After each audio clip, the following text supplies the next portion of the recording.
El 20 de marzo de 2003, una columna de tanques estadounidenses cruzó la frontera iraquí en Nasiriyah, marcando el inicio de la invasión. Menos de una hora después, la bandera de la coalición ondeaba sobre la plaza Al-Mutanabbi, simbolizando el fin del régimen de 3 décadas. Las imágenes mostraron la caída del Palacio Presidencial con escombros humeantes y soldados estadounidenses plantando su bandera sobre los restos. El informe del Congreso describió la invasión como un despliegue militar sin precedentes desde la Segunda Guerra Mundial en contexto global. En 1991, la Operación Tormenta del Desierto expulsó a las fuerzas iraquíes tras la invasión de Kuwait, iniciando la Primera Guerra del Golfo. Tras la Guerra del Golfo, la ONU aprobó la Resolución 687, exigiendo la desmilitarización de Irak y el inicio de inspecciones. La Resolución 1441 de la ONU, adoptada en noviembre de 2002, otorgó a Irak una última oportunidad para cumplir inspecciones. Las sanciones internacionales provocaron una grave crisis humanitaria, con UNICEF estimando 500.000 niños iraquíes muertos entre 1990 y 2000.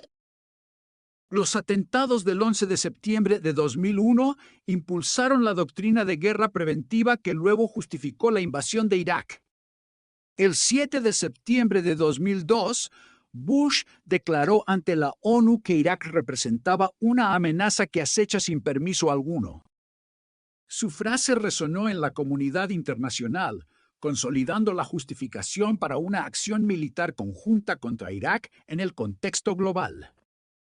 En los años 70, Saddam consolidó su poder tras el golpe de 1968, construyendo un régimen autoritario que dominaría Irak. La guerra Irán-Irak, 1980-1988, sumió a Irak en una devastadora contienda que dejó al país profundamente endeudado, dependiente de las exportaciones petroleras. Tras la guerra, Irak dependió de la exportación de petróleo para pagar la deuda externa acumulada durante el conflicto y financiar su aparato militar. La derrota de la coalición en la Operación Tormenta del Desierto en 1991 forzó la rendición de las fuerzas iraquíes y dejó restos de conflicto. En 1998, el inspector británico Richard Butler denunció evidencia de armas químicas ocultas, intensificando la presión internacional sobre Irak y generó nuevas sanciones. Ese mismo año, Clinton ordenó la Operación 00, bombardeando instalaciones iraquíes en respuesta a pruebas nucleares en la región.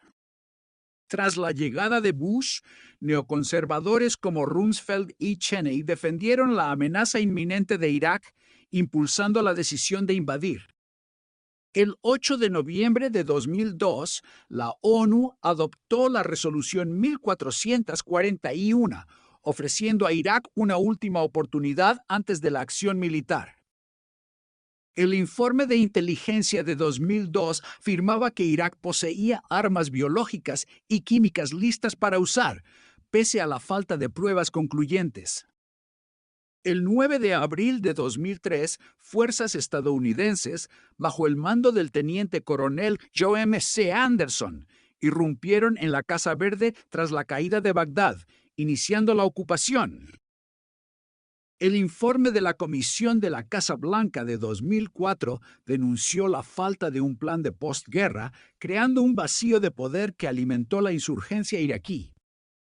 En febrero de 2004 surgieron imágenes de abusos en la prisión de Abu Ghraib, revelando torturas y malos tratos cometidos por militares estadounidenses. Las revelaciones de Abu Ghraib provocaron protestas masivas alrededor del mundo, erosionando la legitimidad de la ocupación estadounidense en Irak. En junio de 2006, un ataque aéreo dirigido por la CIA mató al líder suní Abu Musab al-Zarqawi, debilitando la estructura de Al-Qaeda en Irak. La muerte de Zarqawi provocó la fragmentación de Al-Qaeda en Irak, con células autónomas compitiendo por recursos y territorio. Las elecciones de 2005 reorganizaron el panorama político iraquí, permitiendo la participación de partidos chiitas y sunitas bajo una nueva constitución. El 18 de agosto de 2006, la ley de tránsito otorgó poderes ejecutivos limitados a los gobiernos de transición, sin lograr estabilizar el país. En 2007, el SURJ introdujo la estrategia Clear Old Guild, reforzando la presencia militar y fomentando la reconstrucción local en Irak. Durante los primeros 8 meses del SURJ, la mortalidad civil descendió un 30%, según el Centro para el Desarrollo Internacional de 2008. El agotamiento presupuestario y el déficit fiscal presionaron a la administración Bush, reduciendo recursos destinados a la guerra de Irak. El cansancio de la opinión pública estadounidense, reflejado en encuestas, aumentó la presión para reducir la participación militar en Irak. El Congreso limitó la financiación para operaciones de combate, estableciendo restricciones que dirigieron la planificación del retiro de tropas. Con la financiación limitada, el Departamento de Defensa diseñó un plan de retirada gradual, trazando rutas de salida para las fuerzas estadounidenses. El 1 de julio de 2008 se firmó el Acuerdo de Estatus de Fuerzas, definiendo la presencia militar estadounidense y marcando el inicio del retiro programado. En 2011, el gobierno estadounidense anunció la retirada completa de tropas, cumpliendo el compromiso establecido en el SOFA de 2008. Tras la retirada, Irak quedó fragmentada. Milicias sectarias controlaban barrios, manteniendo la violencia y la inseguridad en la capital y otras regiones. El informe del Inspector General de 2009 evidenció fallas de inteligencia, impulsando reformas internas para evitar futuros errores en operaciones militares. La experiencia iraquí moldeó la doctrina militar de Sturz, aplicando tácticas de contrainsurgencia en Afganistán y conflictos posteriores. El vacío dejado por la guerra facilitó la expansión del Estado Islámico en 2014, recordando la relevancia del legado iraquí. Suscríbete para más análisis profundos.